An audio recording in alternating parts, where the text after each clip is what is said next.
കൊച്ചിക്ക് ശേഷം പ്രധാനമന്ത്രി നരേന്ദ്രമോദി ഗുരുവായൂരിലേക്ക് എത്തുന്നു. ആവേശം വാരിവിതറിയ ഇന്നലത്തെ റോഡ് ഷോയ്ക്ക് ശേഷം അതേ ജനപിന്തുണ ഏത് രീതിയിൽ ഉറപ്പാക്കും എന്ന് BJP വിഭാവനം ചെയ്യുന്ന ഒരു സമയത്തു കൂടിയാണ് അദ്ദേഹത്തിന്റെ ഗുരുവായൂർ സന്ദർശനം. നരേന്ദ്രമോദി മൂന്നാം തവണയാണ് ഗുരുവായൂർ സന്ദർശനം നടത്തുന്നത്. അദ്ദേഹം സിനിമാ നടനും രാഷ്ട്രീയ നേതാവുമായ സുരേഷ് ഗോപിയുടെ മകളുടെ വിവാഹത്തിൽ പങ്കെടുക്കും. അതിനുശേഷം അദ്ദേഹം തൃപ്രയാർ ശ്രീരാമക്ഷേത്ര ദർശനവും നടത്തുന്നു. ഏറെ നിർണായകമായി ഉറ്റുനോക്കുക കൂടിയാണ് അദ്ദേഹം. അയോധ്യ പ്രതിഷ്ഠാ ചടങ്ങ് നടക്കുന്നതിന് തൊട്ടു മുൻപായി കേരളത്തിലെത്തി രാമക്ഷേത്രത്തിൽ ദർശനം നടത്തുക എന്നുള്ളത്. അതിനുശേഷം അദ്ദേഹം തിരിച്ച് ഇന്ന് കൊച്ചിക്ക് പോകും. കൊച്ചിയിൽ ശക്തി കേന്ദ്ര പ്രമുഖരുമായിട്ടുള്ള ശക്തി കേന്ദ്ര മഹാസമ്മേളനം പ്രവർത്തകരുടെ താഴെത്തട്ടിലുള്ളവരുമായി ആശയവിനിമയം നടത്തിക്കൊണ്ടുള്ള ഒരു രാഷ്ട്രീയ പരിപാടിക്ക് കൂടി അദ്ദേഹം ഉദ്ഘാടകനാകുന്നുണ്ട്. പ്രധാനമന്ത്രി നരേന്ദ്രമോദി രാവിലെ 7 മണിയോടുകൂടിയാണ് ഗുരുവായൂരിൽ എത്തുക.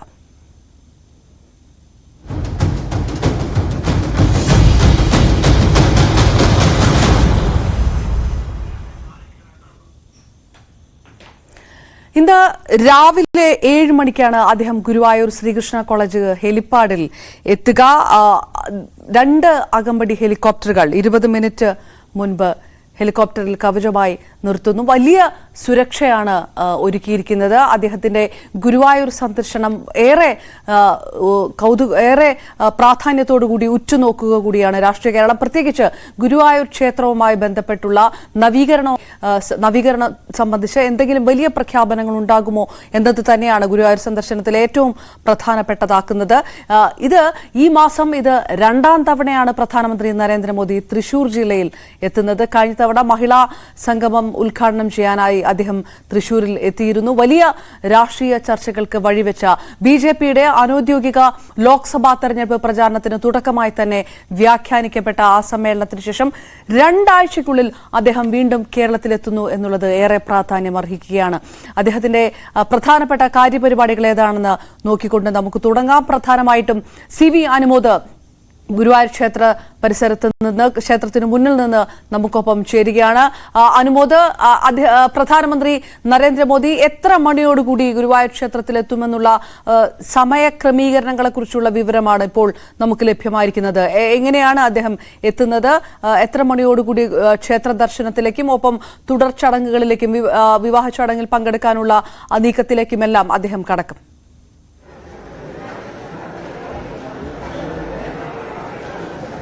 അപർണ, രാവിലെ 7:05 പ്രധാനമന്ത്രിയുടെ ഹെലികോപ്റ്റർ ശ്രീകൃഷ്ണ കോളേജിലെ ഹെലിപാഡ് ഗ്രൗണ്ടിൽ വന്നിറങ്ങും. അതിനുശേഷം അദ്ദേഹം നേരെ ശ്രീവത്സം ഗസ്റ്റ് ഹൗസിലേക്കാണ് എത്തുക. 7:15 അദ്ദേഹം ഗസ്റ്റ് ഹൗസിലെത്തും. 15 നിമിഷത്തോളം അദ്ദേഹം ഗസ്റ്റ് ഹൗസിൽ ചെലവഴിക്കും. തുടർന്ന് 7:30 ക്ഷേത്ര ദർശനത്തിനായി ഇറങ്ങും. 20 മിനിറ്റ് സമയമാണ് അദ്ദേഹം ക്ഷേത്രത്തിൽ ഉണ്ടാവുക എന്നാണ് അറിയാൻ കഴിയുന്നത്. ഈ സമയത്ത് ദേവസ്വം ബോർഡ് ചെയർമാൻ, അഡ്മിനിസ്ട്രേറ്റർ, അതുപോലെ തന്നെ ക്ഷേത്ര തന്ത്രി, മേൽശാന്തി, ഓയിക്കൻ തുടങ്ങി 10-ൽ താഴെ പേർ മാത്രമായിരിക്കും ക്ഷേത്രത്തിൽ ഉണ്ടാവുക. മറ്റാരും തന്നെ ആ സമയത്ത് നരേന്ദ്രമോദി ക്ഷേത്രത്തിലെത്തുന്ന സമയത്ത് അവിടെ ഉണ്ടാവുകയില്ല. അദ്ദേഹം ക്ഷേത്രത്തിൽ 20 മിനിറ്റോളം ചെലവഴിച്ച് വീണ്ടും തിരിച്ച് ശ്രീവത്സത്തിലേക്ക് മടങ്ങും. തുടർന്ന് അദ്ദേഹം 8:20 വീണ്ടും ക്ഷേത്രത്തിലേക്ക് എത്തും. വിവാഹം നടക്കുന്ന കല്യാണ മണ്ഡപത്തിനടുത്തായിരിക്കും അദ്ദേഹം ഉണ്ടാവുക. ഒരു 3/4 മണിക്കൂർ 40 മിനിറ്റോളം സമയം എന്നാണ് അദ്ദേഹത്തിൻ്റെ സന്ദർശനത്തിൻ്റെ വിവരത്തിൽ രേഖപ്പെടുത്തിയിട്ടുള്ളത്.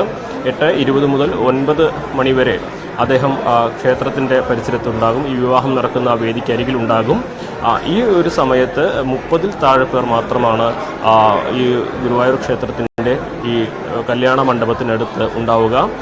അതുപോലെ തന്നെ പ്രധാനപ്പെട്ട വ്യക്തികൾക്കായി മമ്മൂട്ടി, മോഹൻലാൽ, ജയറാം, ബിജു മേനോൻ തുടങ്ങി 20ഓളം പേർക്ക് മേൽപ്പത്തൂർ ഓഡിറ്റോറിയത്തിൽ പ്രത്യേക ഇരിപ്പിടങ്ങളും തയ്യാറാക്കിയിട്ടുണ്ട്.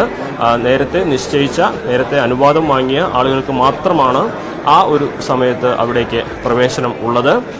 അദ്ദേഹം 9 മണിയോടെ തിരിച്ച് വിവാഹ ചടങ്ങുകളിൽ പങ്കെടുത്ത ശേഷം ഗസ്റ്റ് ഹൗസിലേക്ക് മടങ്ങും. 9, 10, 15 അദ്ദേഹം തിരിച്ച് ഹെലിപാഡ് ഗ്രൗണ്ടിലേക്ക് ശ്രീകൃഷ്ണ കോളേജിലേക്ക് പോകും. 9:45 അദ്ദേഹത്തിൻ്റെ ഗുരുവായൂരിൽ നിന്നുള്ള യാത്ര ആരംഭിക്കുക. അദ്ദേഹം നേരെ വലപ്പാടാണ് പിന്നീട് പോവുക. വലപ്പാട് നിന്നും അദ്ദേഹം റോഡ് മാർഗം തൃപ്രയാറിലെത്തും. തൃപ്രയാറിൽ അദ്ദേഹം 1 മണിക്കൂറോളം സമയമുണ്ടാകും എന്നാണ് അറിയാൻ കഴിയുന്നത്. ക്ഷേത്ര ദർശനത്തിന് പുറമെ മീനൂട്ടിലും അതുപോലെ തന്നെ വേദപാഠ അർച്ചന, സംഗീതാർച്ചന ചടങ്ങിലും അല്ലെങ്കിൽ അത്തരത്തിലൊരു പരിപാടി തൃശ്ശൂർ തെക്കേ മഠത്തിലെ വേദപാഠം അനുഷ്ഠിക്കുന്ന വിദ്യാർത്ഥികൾ അദ്ദേഹത്തിന് മുന്നിൽ അവതരിപ്പിക്കുന്നുണ്ട്. അദ്ദേഹം ആ ചടങ്ങിലും പങ്കെടുക്കും. അതിനുശേഷമാകും അദ്ദേഹം ഏതാണ്ട് 11 മണിക്ക് ശേഷം ആകും അദ്ദേഹം തിരിച്ച് കൊച്ചിയിലേക്ക് പോവുക. ഇതാണ് നേരത്തെ നിശ്ചയിച്ചിട്ടുള്ള അദ്ദേഹത്തിൻ്റെ ഒരു സമയക്രമം നമുക്ക് ലഭിച്ചിട്ടുള്ളത്. ഇതിൽ എന്തെങ്കിലും അവസാന നിമിഷ മാറ്റങ്ങൾ വരുമോ എന്നുള്ളത് നമുക്ക് വ്യക്തമായിട്ടില്ല. എന്താണെങ്കിലും കഴിഞ്ഞ രാത്രി മുതൽ കർശന സുരക്ഷാ വലയത്തിലാണ് ഗുരുവായൂർ ക്ഷേത്ര പരിസരം ഉള്ളത്. 2000-ഓളം പോലീസുകാരെ വിന്യസിച്ചിട്ടുണ്ട്. പോലീസിൻ്റെ ഉന്നത ഉദ്യോഗസ്ഥരെല്ലാം തന്നെ ഗുരുവായൂരിൽ തന്നെ ക്യാമ്പ് ചെയ്യുന്ന ഒരു സാഹചര്യമാണുള്ളത്. ഇന്നിപ്പോൾ രാവിലെ 5 മണി മുതൽ ഗുരുവായൂർ ക്ഷേത്രത്തിന് മുൻപിലുള്ള 5 കല്യാണ മണ്ഡപങ്ങളിലായി 33 വിവാഹങ്ങളാണ് നടന്നിട്ടുള്ളത്. 77 വിവാഹങ്ങളാണ് ഇന്ന് ആകെ ബുക്ക് ചെയ്തിട്ടുള്ളത്. ബാക്കിയുള്ളവ ഇനി രാവിലെ 9 മണിക്ക് ശേഷം നരേന്ദ്രമോദി മടങ്ങിയതിന് ശേഷമായിരിക്കും ഉണ്ടാവുക. വലിയ തിരക്കാണ് രാവിലെ അനുഭവപ്പെട്ടത്. ഇപ്പോൾ നമ്മൾ നിൽക്കുന്ന ഇടത്ത്, അതായത് എനിക്ക് പിന്നിൽ നമുക്ക് കാണാം ക്ഷേത്രത്തിൻ്റെ കിഴക്കേ നട കാണാൻ സാധിക്കും.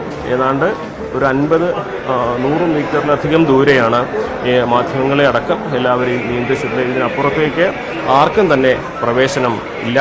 വലിയ സുരക്ഷാ പരിശോധനകളും സുരക്ഷാ സംവിധാനങ്ങളുമാണ് ഇവിടെ ഒരുക്കിയിട്ടുള്ളത്. അദ്ദേഹം നേരെ ശ്രീവത്സം ഓഡിറ്റോറിയത്തിൽ, അതായത് ശ്രീവത്സം ഗസ്റ്റ് ഹൗസിലേക്ക് ഔദ്യോഗികമായിട്ടുള്ള സ്വീകരണ ചടങ്ങുകളെല്ലാം തന്നെ അവിടെയായിരിക്കും ഉണ്ടാവുക. അവിടെ വെച്ച് ദേവസ്വം പ്രതിനിധികൾ അദ്ദേഹത്തെ സ്വീകരിക്കും, അദ്ദേഹത്തിന് ഉപഹാരങ്ങൾ നൽകും. അതുപോലെ തന്നെ ദേവസ്വത്തിൻ്റെ കഴിഞ്ഞ ദിവസമൊക്കെ നമ്മൾ ദേവസ്വം ചെയർമാനുമായും ഒക്കെ സംസാരിച്ചിരുന്നു. ഗുരുവായൂർ ക്ഷേത്രത്തിൻ്റെ ദേവസ്വത്തിൻ്റെ വികസന പദ്ധതികളെക്കുറിച്ചുള്ള പ്ലാനുകൾ അല്ലെങ്കിൽ അതിനെക്കുറിച്ചുള്ള രൂപരേഖകൾ അവർ നരേന്ദ്രമോദിക്ക് സമർപ്പിക്കും. വെങ്ങാട് ഗോകുലത്തിൻ്റെ പരിഷ്കരണം അല്ലെങ്കിൽ അവിടെ ഒരു ആധുനിക ഡയറി ഫാം തുടങ്ങിയ വലിയ പദ്ധതികളൊക്കെ അദ്ദേഹത്തിന് മുൻപിൽ ദേവസ്വം സമർപ്പിക്കും. മറ്റൊരു പ്രധാനപ്പെട്ട കാര്യമായിട്ട് ദേവസ്വം നരേന്ദ്രമോദിക്ക് മുൻപിൽ വയ്ക്കുക റെയിൽവേ വികസനമാണ്.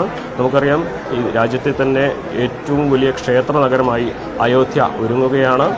അയോധ്യയുടെ ആ ഉയർച്ച അത് മറ്റ് ക്ഷേത്രങ്ങളെ കൂടി ബന്ധിപ്പിക്കുന്ന ഒരു പിൽഗ്രിമേജ് ടൂറിസത്തിൻ്റെ സാധ്യതകൾ കൂടി ഗുരുവായൂർ പരിശോധിക്കുന്നുണ്ട്, തേടുന്നുണ്ട്. അപ്പോൾ അത്തരത്തിലുള്ളൊരു വികസനത്തിന് അനിവാര്യമായിട്ടുള്ളത് റെയിൽവേ വികസനമാണ്. ഗുരുവായൂരിൻ്റെ റെയിൽവേ ലൈൻ വടക്കോട്ട് തൃശ്ശൂരിന് മറുവശത്തേക്ക് ഷൊർണൂർ ഭാഗത്തേക്കോ കുറ്റിപ്പുറം തിരുനാവായ ഭാഗത്തേക്കോ എക്സ്റ്റെൻഡ് ചെയ്താൽ, നീട്ടിയാൽ മറ്റൊരു റെയിൽവേ പാതയാകും ഉണ്ടാവുക. അത്തരത്തിലൊരു റെയിൽവേ പാത ഉണ്ടായിക്കഴിഞ്ഞാൽ അതൊരു മറ്റൊരു ടൂറിസം സർക്യൂട്ടിന് വഴിയൊരുക്കും. രാജ്യത്തെ എല്ലാ പ്രധാനപ്പെട്ട ക്ഷേത്ര നഗരികളിൽ നിന്നും അല്ലെങ്കിൽ പിൽഗ്രിം ടൂറിസ്റ്റ് സെൻറ്റേഴ്സിൽ നിന്നും നേരിട്ട് ഗുരുവായൂരിലേക്ക് സർവീസ് തുടങ്ങാനുള്ള സൗകര്യം, അതുപോലെ തന്നെ ഗുരുവായൂരിൽ കൂടുതൽ അമ്യൂണിറ്റി സൗകര്യങ്ങൾ, മൾട്ടി സ്പെഷ്യാലിറ്റി ആശുപത്രി സൗകര്യങ്ങൾ തുടങ്ങി ഗുരുവായൂരിൻ്റെ ഒരു സമഗ്ര വികസനത്തിന് വേണ്ട നിരവധി പദ്ധതികൾ ദേവസ്വത്തിൻ്റെ കൈവശമുണ്ട്. അതിൽ ചിലത് അവർ നരേന്ദ്രമോദിക്ക് സമർപ്പിക്കും. സ്വാഭാവികമായിട്ടും ക്ഷേത്ര വികസനത്തിന് മോദി സർക്കാർ നൽകുന്ന ശ്രദ്ധ, പ്രത്യേക പരിഗണന ഏതെല്ലാം ഗുരുവായൂർ ക്ഷേത്ര വികസനവുമായി ബന്ധപ്പെട്ട് ഏതെല്ലാം പ്രത്യേക പ്രഖ്യാപനങ്ങൾ അദ്ദേഹത്തിന്റെ ഭാഗത്തുനിന്നുണ്ടാകുമോ എന്നതടക്കമുള്ള കാര്യങ്ങൾ ഉറ്റുനോക്കുകയാണ് ദേവസ്വം. അതോടൊപ്പം തന്നെ വളരെ പ്രധാന